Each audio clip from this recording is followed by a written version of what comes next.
Lam të mirë diabet.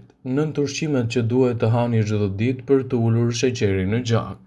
Në mbar botën jepet alarmi për diabetikët që po shtohet në masë të madhe edhe rritja e mundësive që të vuani nga ky shqetësim. Çdo problem i cili neglizhohet mund të krijojë gjithashtu probleme më të theksuara të shëndetit tuaj.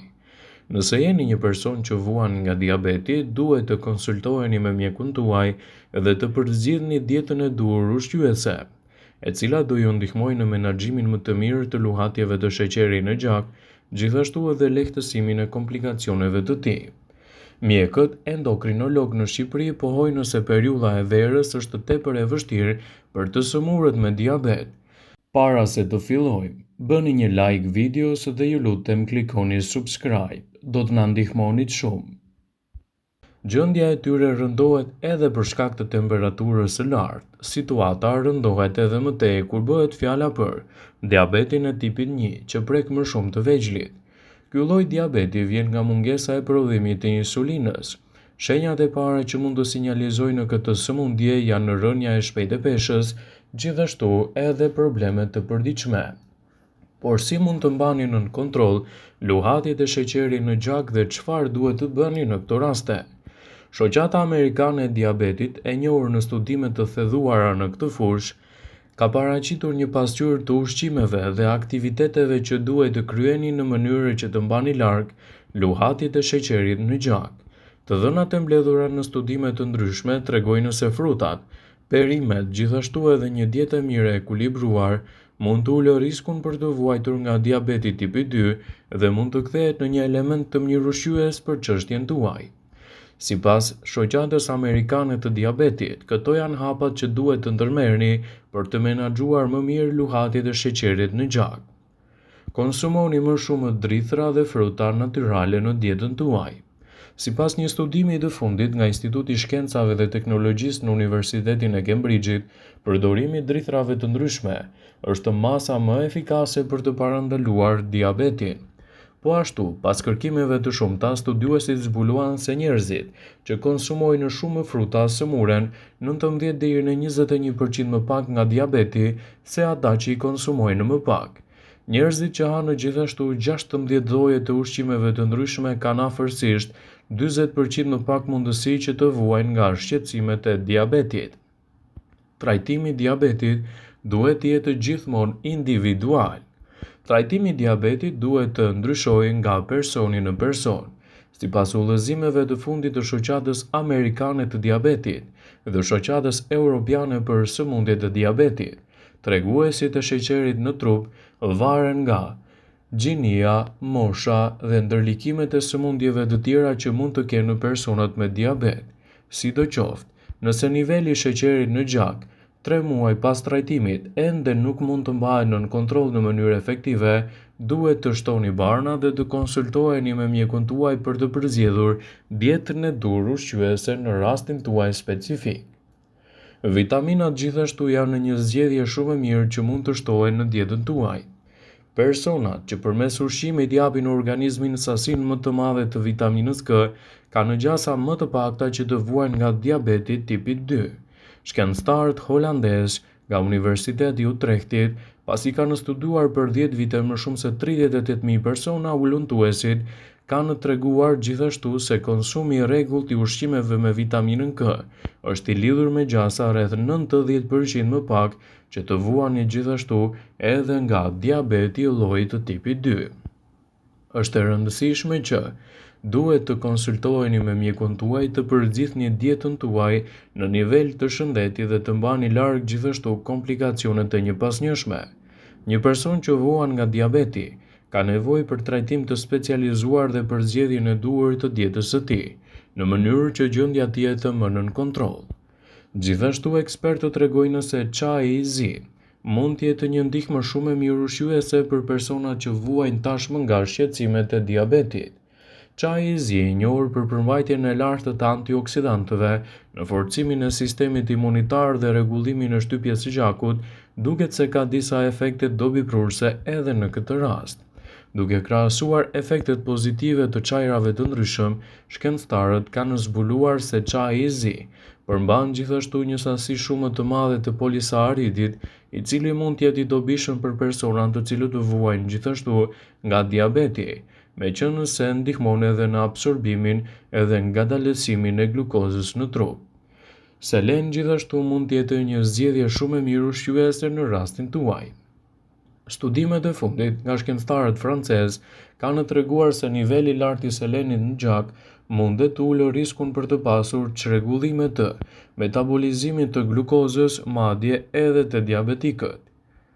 Është interesante edhe vetë fakti se ky efekt pozitiv i selenit është vërejtur vetëm tek meshkujt, edhe për fat të keq jo tek femrat. Studimet kanë zgjatur 9 vite dhe kanë marrë pjesë më shumë se 1000 meshkuj dhe femra të ndryshme. Është treguar se meshkujt me nivele të larta të selenit në gjak kanë gjithashtu rreth 50% risk më të ulët për të pasur çrregullime të metabolizimit të glukozës në krahasim me meshkujt që nuk kanë nivele të njëjta. Shkencëtarët theksojnë se është e nevojshme të arrijën vlerat e larta të selenit në trupin tuaj në bazën e duhur që të arrihet efekti i duhur edhe në menaxhimin kundër luhatjeve të diabetit të tipit 2. Hiqni dorë nga pijet me ngjyrë nga dieta juaj për të evituar gjithashtu ndikimin e problemeve që shkakton luhatja e sheqerit në gjak. Shkencëtarët nga Boston kanë zbuluar se duke pirë vazhdimisht pije të ngjyrosura, atëherë siç janë edhe ato pijet freskuese dhe pijet me gaz, ju dyfishoni riskun sidomos për metabolizmin, për sindromën e një shqetësimi të madh, siç mund të jetë tensioni i lartë i gjakut, vlerat tepër të larta të insulinës, gjithashtu shtim në peshë, e cila mund të rrisë riskun e sëmundjeve të zemrës dhe probleme të theksuara të luhatjeve të sheqerit në trupin tuaj.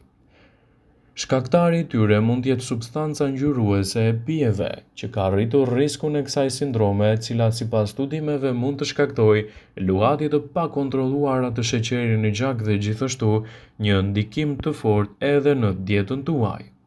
Acidet yndyrore omega 3.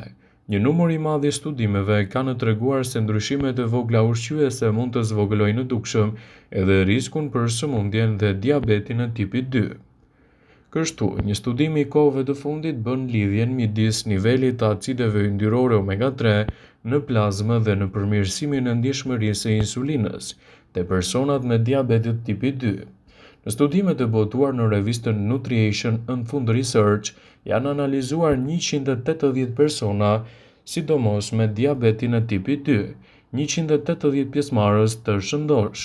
Shkencëtarët sugjerojnë se acidet yndyrore omega 3 mund t'i shtoni në listën e ushqimeve të sigurta në dietën tuaj, të cilat do ju ndihmojnë në mbajtjen nën kontroll të luhatjeve të sheqerit në gjak dhe gjithashtu balancimin më të mirë të çështjes tuaj imunitare. Në rastet se në diabetin e llojit të parë përdorimi i insulinës është kushti panegociueshëm, në rastin e diabetit të tipit 2, mënyra e ushqyerjes gjithashtu edhe aktiviteti i rregullt fizik, stili i jetesës luajnë një rol kryesor në trajtimin e këtij çrregullimi.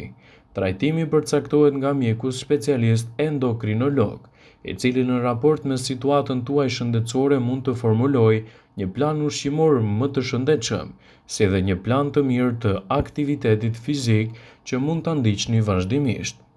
Lëvizjet e rregullta duke përfshirë ecjen, gjithashtu mund të ndihmojnë në uljen e niveleve të glukozës në trupin tuaj, në uljen e niveleve të presionit të gjakut dhe parandalimin e sëmundjeve kardiovaskulare. Është e rekomandueshme që persona që vuajnë nga diabeti tipi 2 të ushtrojnë rreth 30 minuta aktivitet fizik të moderuar në shumicën e ditëve të javës. Megjithatë, çdo gjë duhet të përcaktohet nga mjeku juaj në raport me situatën individuale shëndetësore që mund të keni. Një faktor mjaft shqetësues renditet gjithashtu edhe niveli i stresit. Prandaj menaxhimi i tij është shumë i rëndësishëm kundër këtyre sëmundjeve. Stresi jo vetëm që do të rrisë gjithashtu nivelin e presionit arterial, por edhe nivelin e glukozës në gjak. Në menaxhimin e kësaj sëmundje, rol të veçantë luan edhe periudha e pushimit relaksues. Bisedat me të afërtit dhe familjarët ose edhe me psikologun tuaj mund të jenë një lehtësim i situatës suaj, sidomos pas stresit që mund të pësoni pasi të merrni vesh se po vuani nga diabeti. Përdorimi i medikamenteve të posaçme natyrisht bëhet me këshillën e mjekut, sidomos me atë të specialistit. E rëndësishme është që çdo person duhet të bëhet mjeku i vetes së tij dhe të jetë vigjilent për pasojat e sëmundjes dhe rëndësinë rigoroze që ka këshilla e mjekut në dietën tuaj. Me aparate të thjeshta të përdorimit, ju mundeni të mbani nën kontroll edhe luhatjet e trupit duke matur gjithashtu her pas here edhe luhatjet që mund të ketë sheqeri në gjak. Megjithatë, nëse jeni një person diabetik, kushtoheni vëmendje të madhe këshillave të mjekut dhe gjithashtu ndryshoni stilin e jetesës ashtu siç trupi juaj e ka të nevojshme, vetëm kështu do të arrini të parandaloni komplikacionet e diabetit të tipit 2. Vëmendje, ju bëjmë me dije se informacionet në këtë video kanë për qëllim që të plotësojnë, të mos zëvendësojnë këshillat e mjekut tuaj ose të ofruesit të kujdesit tuaj shëndetësor, dhe nuk kanë për qëllim që të mbulojnë të gjitha përdorimet e mundshme, masat paraprake, ndërveprimet ose dhe efektet e tyre negative për shëndetin tuaj. Pasi ta dëgjonit këtë video, do ju ftoja t'i bënit like dhe ta shpërndanit atë në profilin tuaj në mënyrë që të informohen edhe miqtë e tu.